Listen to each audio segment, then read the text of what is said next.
গীতার মর্মতে দিয়ে কোন না হবো গীতা পড়িব লাগিব গীতা কি জ্ঞান দিছে সেটা আমি জানিব লাগিব শ্রীমদ্ ভগবত গীতা যথাযথ গীতা মানে পরে কব করে গীতা মানে কি হরে কৃষ্ণ কেউ বলতে পারবো গীতা মানে কি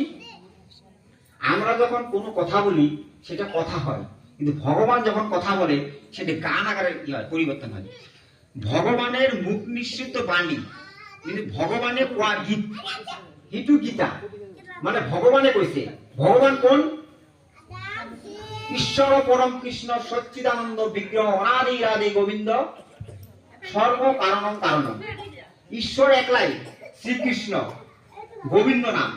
আর যে সকলে আছে তার ভিত্ত দাস দাসী সমস্ত দেবতা 33 কোটি দেবতা আছে সকলে দাস দাসী একলাই ঈশ্বর পরমেশ্বর কৃষ্ণ আর